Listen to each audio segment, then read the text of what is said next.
Petrol, diesel விலை 1 லிட்டருக்கு ரூ. 3 ஏத்திட்டாங்க. இத பார்க்குற எல்லாரும் ஒரு மனசாட்சியோட கமெண்ட் பண்ணுங்க. கண்டிப்பா நீங்க இதுக்கு மேல தான விலை ஏறும் எதிர்பார்த்திருப்பீங்க.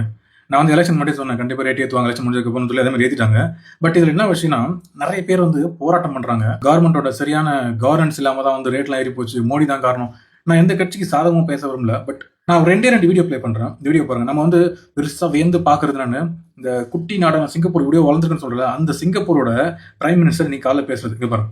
The Strait of Hormuz has been closed for more than 2 months. Airlines have cut flights. Factories are reporting delays. And the disruptions will not stop at energy. Fertilizer, food, and other essential inputs will be hit next.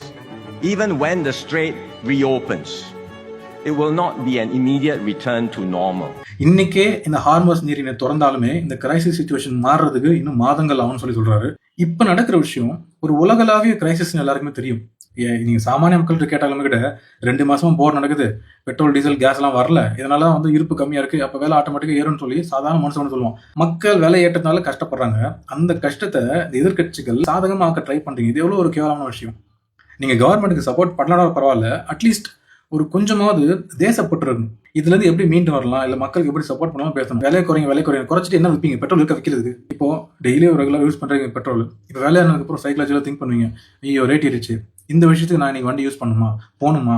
Government இதோட டைரக்டா சொல்ல முடியாது. எப்படி சொல்லிட்டாங்க, Covid டைம்ல இருந்த மாதிரி நீங்க இருக்கணும். அண்ட் கியூபால பெட்ரோல் டீசல் இல்லைன்னு சொல்லி டிக்ளேர் பண்ணிட்டாங்க. Cuba has run out of diesel and fuel oil and is now facing a major energy crisis. Officials say parts of Havana are dealing with 20 to 22-hour blackouts, forcing hospitals, school and government offices to shut down or scale back. யூகேல பயங்கரமான crisis போயிட்டு இருக்கு.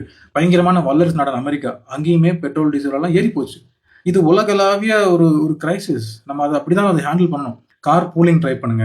இந்த நிறைய வந்து public transport use பண்ணுங்க. அவசியம் இருந்தால் மட்டும் வாகனங்கள் யூஸ் பண்ணுங்க. அப்படித்தான், வேற வழி கிடையாது.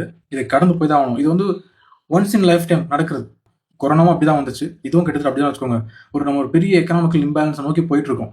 பெட்ரோல் டீசல் விலை ஏறினா அதோட நின்றாது. வாடகைகள் இன்க்ரீஸ் ஆகும், டிரான்ஸ்போர்ட், உடனே அது காய்கறிலாம் கொண்டு போனால் காய்கறிகள் அத்தியாவசிய பொருட்கள் விலை இன்க்ரீஸ் ஆகும். அப்போ மக்களால் அஃபோர்ட் பண்ண முடியாது. பணம் வீக்கம் வரும், இன்ஃப்ளேஷன். கரெக்டு தானே? இதெல்லாம் வரும்.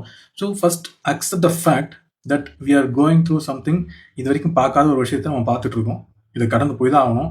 டாலர் இந்தியா ரூபியை பார்த்துட்டு இருக்காங்க. எப்போ 100 ஹிட் ஆகும், திரும்ப அறிக்கை விடலாம். கண்டிப்பாக 100 தொடும்.